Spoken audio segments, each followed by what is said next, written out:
Did you ever get down where it was like, man, this ain't gonna work? Or, you know? That's why I call my thing the marathon, because I'm not gonna lie and portray this ultimate poise like I've had it figured out. Nah, I just didn't quit. That's the only distinguishing quality from me and probably whoever else going through this or went through this or is gonna go through this, is that I ain't quit. I went through every emotion. I went through every emotion with trying to pursue what I'm doing. You know what I mean? And I think that what gonna separate whoever's gonna try to go for something is that you ain't gonna quit. Unless, you know, you're gonna really take the stance if I'm gonna die behind what I'm getting at right now. I just believed in the plan on paper, and just, you know, amongst the team, it always felt like it could work. It was a good plan, and that to be empowered the way we wanted to be empowered, to get to the level that we want to get to, that it was this route. And it seemed like you had to be comfortable being counted out at times, because if you was uncomfortable with that would put pressure on you to make decisions that might be premature or might work against you in the long run. That's why I call my whole shit the marathon. Right. You know what I mean? Because I think it was a lot of pressure to like take the elevator or jump on somebody else's back or ride somebody else's wave. You know what I mean? Right. And that worked for a moment, but the respect is what keep you in the game. You Absolutely. know what I mean? And the distinguishing yourself through how you get there, you know, is what people really at the end of the day say, that I know his character from demonstration. You know what I mean? Right. So that was what was most important. And whatever we could accomplish within that boundary, that's what we wanted. We didn't want nothing else outside of that until we was, you know, in a position to get that on our own and in our own way. And so every time we make a step forward or make progress, it count for that much more, because we know how we got here. We know we kept it pure. For sure. I never been one of the people that could be comfortable being careless.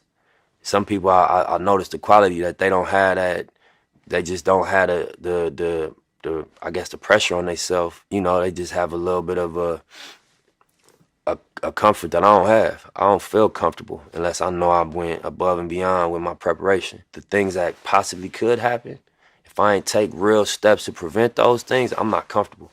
I can't walk around, you know, charismatic and happy. Nah, I gotta make sure, you know, we setting up some type of wealth, because we might have a little bag right now, but we know a lot of people had a bag right now and they ended up bad.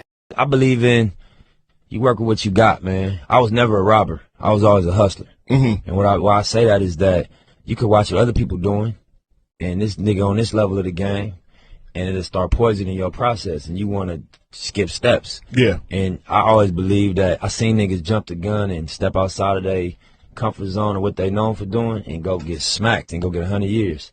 So I relate that to music, where, you know, when I didn't have a deal, you know, we did mixtapes. Yeah. That's what we could do. You know what I'm saying? We could buy some equipment, pay a producer to use the beat, and put it out. Instead of saying, oh, I can't do nothing, let me go just rush to somebody for some help. Work within the realm of what you got access to, and that was mixtapes. Yeah. And when I didn't have the internet or no fan base that cared, we was out the trunk with it. You know? Facts. And so I just believe in being, you know, embracing what you got around you, you know, and as your resources grow, level up. That's a violation. Don't blend in. Be, you know, stay in your lane. There's no traffic in your lane. You know what I'm saying? Be honest and stay in your lane. Right. Because it's like, you know, it discredit the sacrifices that it take. You know what I'm saying? And it discredit the struggle to just, you know, plop yourself in the ranks with niggas you ain't in the ranks with. So what advice would you give your younger self now looking back? Oh man, I don't know. That's a hard one. I would probably say just be more fearless. You know what I mean? I got all my radical moonshots have defined me. I don't be my downfall. My downfall be, you know, not going crazy, right. not you know, having a higher expectation. Anytime I didn't set my sight on something that seemed way outlandish, it always come back exactly how I seen it. So I think I would tell myself, just put way bigger goals up, you know, on the wall, and just have a bigger vision, have a higher expectation. People got choices, right? So you're gonna look at what this group of people did and what the repercussions were, and what the feedback was from doing this, and you're gonna look at what this group of people did and look at the feedback. You want to go to jail for life? You want to get killed?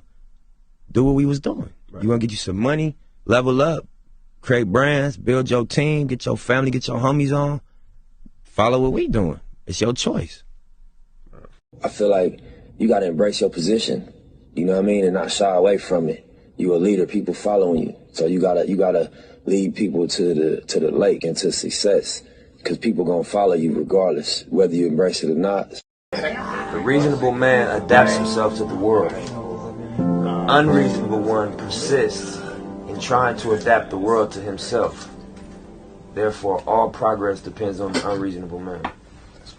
On the head. It's radicals, you know what I'm saying?